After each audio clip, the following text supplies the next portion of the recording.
Hey guys, it's Jen at Better by the Day. Happy July 30th. Wow. End of the month. Today I'm going to touch briefly and make this a part two in a series of telling my story about how I got to a point of having BIND, benzodiazepine induced neurological dysfunction, and how they actually came into my life. Yesterday, I gave a history of my early childhood. So that was part one. And I want to make a little disclaimer in that in sharing this personal stuff, obviously, is going to come up. And my family's mentioned. It is not my intent or desire to embarrass anybody, to call anybody out. I will honestly say I've never had an actual apology for any of it. No one's, besides my mother, who passed away, has sat down and said, yeah, this really happened. This was my part in it. But there was a high demand for me to do it. And I have. So I'm going to go forward fearlessly, without shame, and just tell the truth. It's not to induce emotional responses or reactions or to get anybody to judge against somebody in my family or to have any particular bias. These are just the facts of my life. This is how I got to where I am today, which is a fairly good place. You know, I try not to look back because it would only cause regrets to think about who I am and who I would have been had this not been so side railed by the pharmaceutical industry. And that's exactly what happened. So I left off on early childhood and the abuse, which was pretty severe. And what eventually happened is my parents did divorce when I was around 8.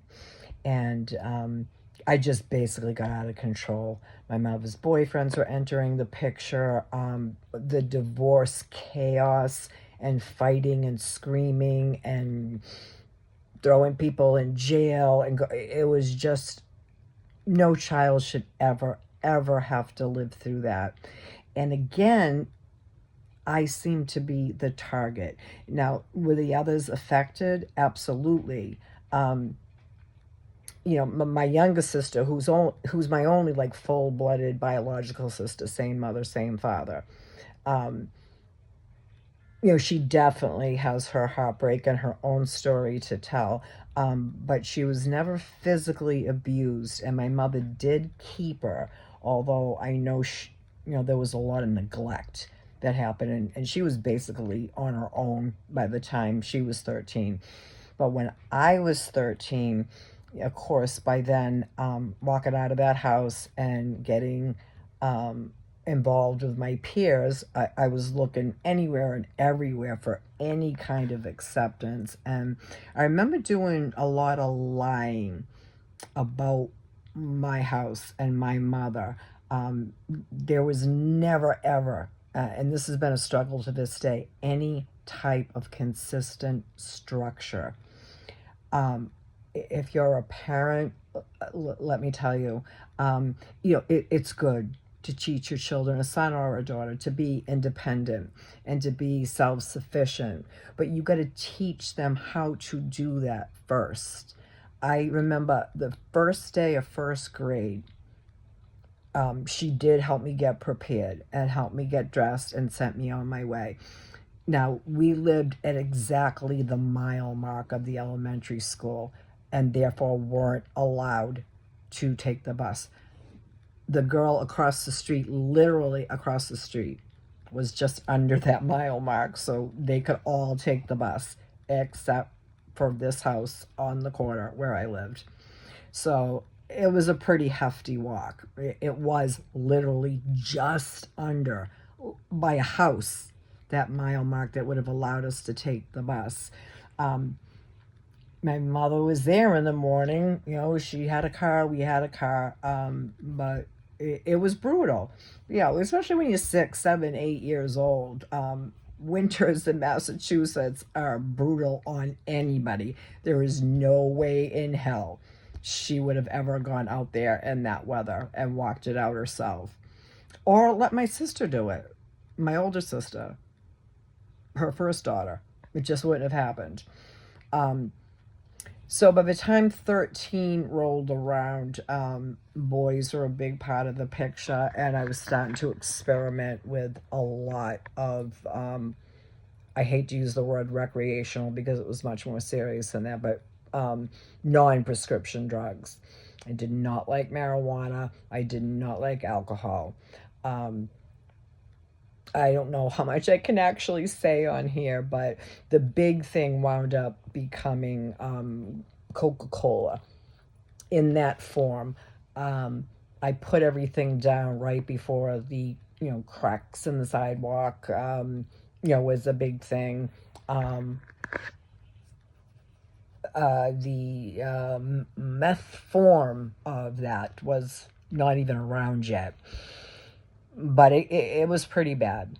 And there was experimentation with a lot of things throughout the years, but that seemed to be the most accessible, the most plentiful, especially being a woman and a guy that would have it definitely used it as a lure. And I wound up marrying the first man that actually had given me the most of it, not because of that. We had actually cleaned up. Um, and had been for over a year, and he turned out to be the most wonderful human being I've ever met in my life. He passed away a few years back, and he was older than me, and we married and divorced, but remained like very, very close friends till the day he died. As in, he would come to birthdays. He came to my second wedding. We were just always close. If I ever needed anything, he remained my best friend till the day he died, literally. So shout out to you, Jackie, Rocket Man, 8 Eye. Had a lot of different names, but anyway, yeah. So drugs became a part of my early adolescence and stayed a part of my entire adolescence until exactly 22 years old. And of course, by then, after all that had happened, I was rebelling. I mean, rebelling. And I know I threw out a lot of I hate yous. I remember one time in the 6th grade, um, my father had got a job in a different town, and I said I wanted to live with him, but this is the truth. What I really wanted was for her to say, she was always saying these horrible things about him, and he's an alcoholic, and, he doesn't pay a dime, he's this, he's that, he's horrible, he's a horrible father, he's a horrible human being. So I never in a million years thought she would actually let me go live with this man who didn't care about his kids. I wanted her to fight for me. I wanted her to say, hell no, you're not leaving and going to live alone with your father, an hour away. But she was more than happy to oblige. And, yeah, I mean, her argument was, I was begging her to, I was telling her how much I hated her. I was rebelling. There was a lot of damage done. And I hadn't quite come into the age of like personal accountability yet. I was still acting out a lot of what had happened. And, the drugs were escalating, throughout my adolescence. And, so there was some pretty bad scenes, but I do remember like hanging out with my friends, and 10 or 11 would roll around on a Friday night, and I would say, well, I got to be home. My mother's going to have a fit, or I'll get grounded. Not once, not once, much, much younger than that, did she ever come looking. Did I have a curfew? Did I have to be home at a certain time? Um, all throughout elementary school, there was no routine taught.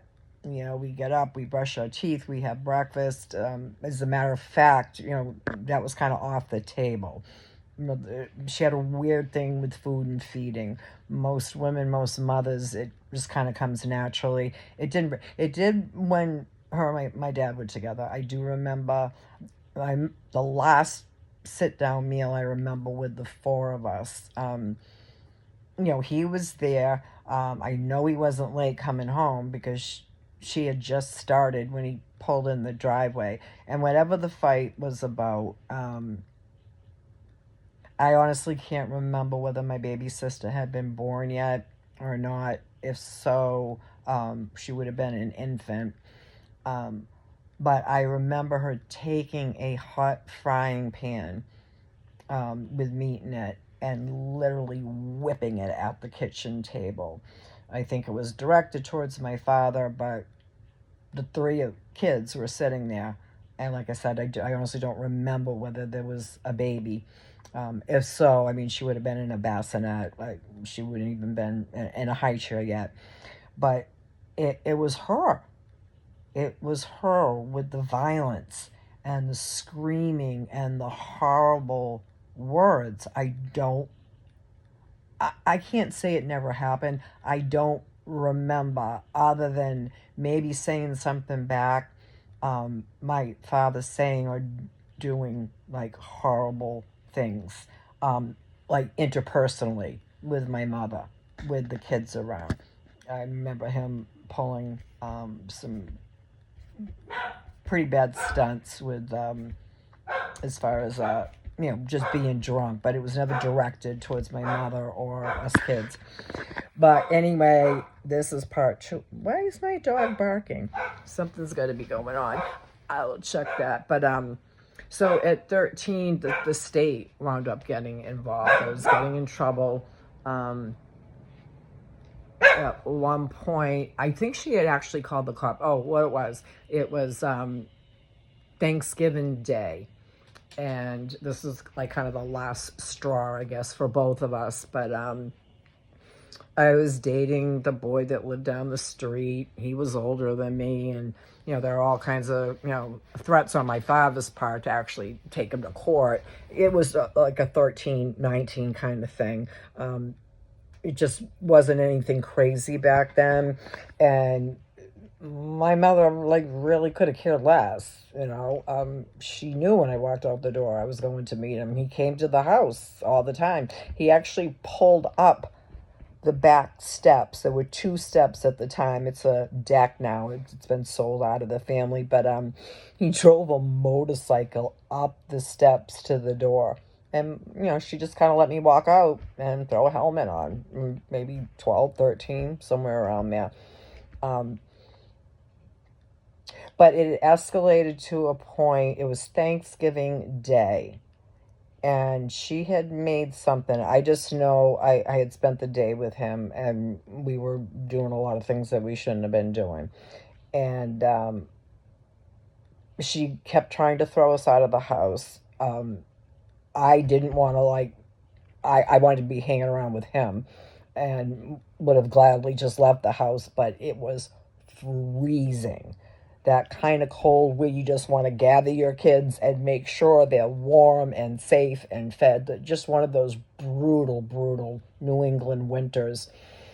So her and my oldest sister, obviously, would tag teaming and trying to kick us out of the house. We weren't doing anything until after they left, other than trying to stay warm and hang out together. But she always wanted me out of the house, much less have somebody else there with me.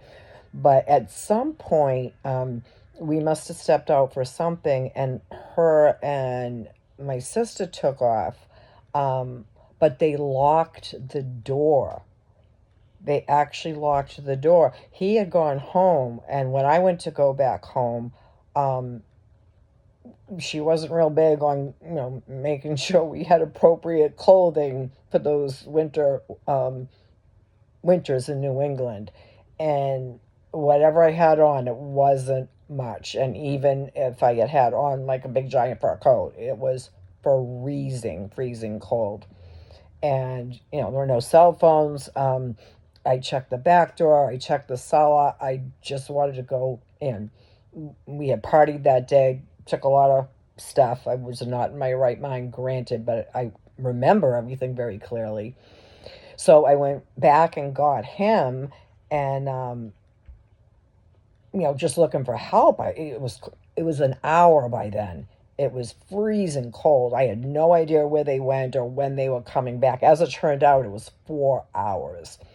So, in my mind, that comes down to leaving your 12-year-old daughter out in the freezing cold with no way to get in for 4 hours, not really knowing or caring. And her and my older sister were in on this. They were out together, and they made a point to lock the door. That was the first time that I can remember. And so he's trying to help, and there was literally nothing else to do. Like I said, we weren't in our right minds. That's a given.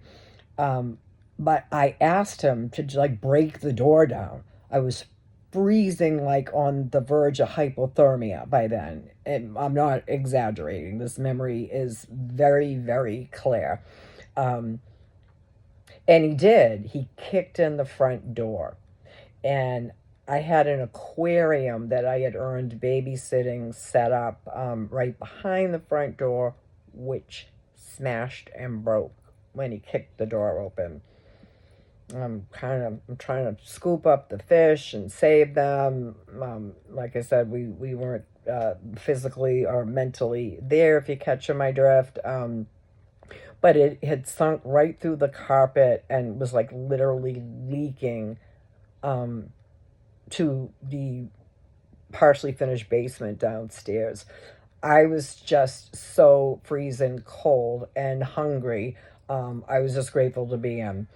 I forget what happened to the fish, to be honest. But I also remember, this was before we had a microwave, and whatever was left over from Thanksgiving, I don't remember sitting down and having Thanksgiving with them. But I know, she had made a few things. It was a turkey and stuffing and things of that nature. And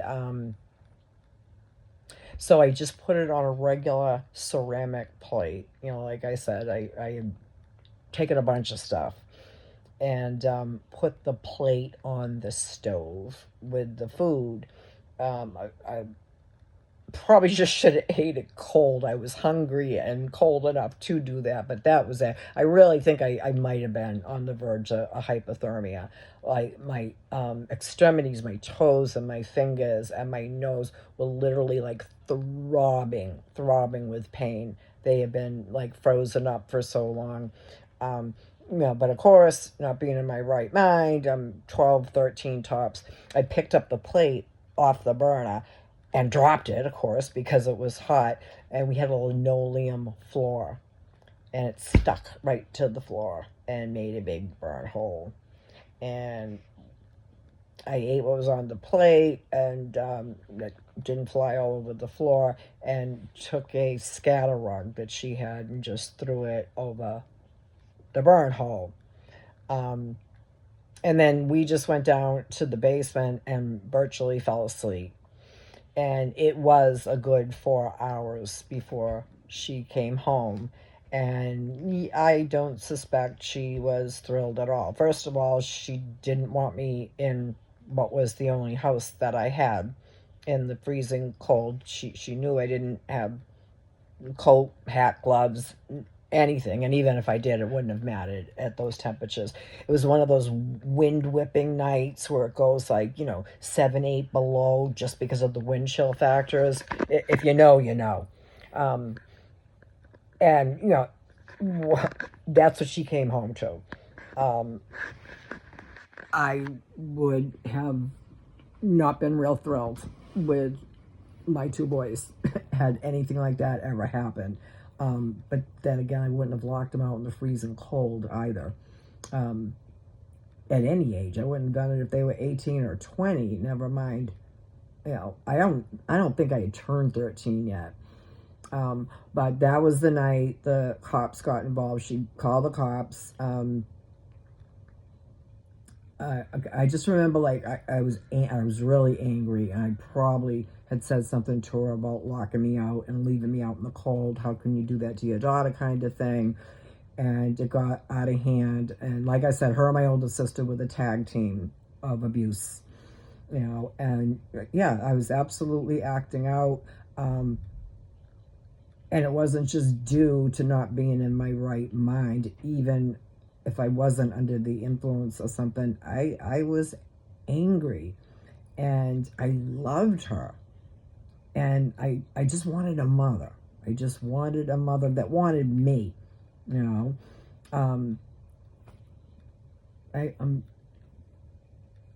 trying to think where my little sister just wasn't. I don't recall her being around that particular night. So she ended up calling the cops, who took me in overnight, and the next thing you know, the state's involved, and I get my own lawyer, and then I get literally like an angel from heaven.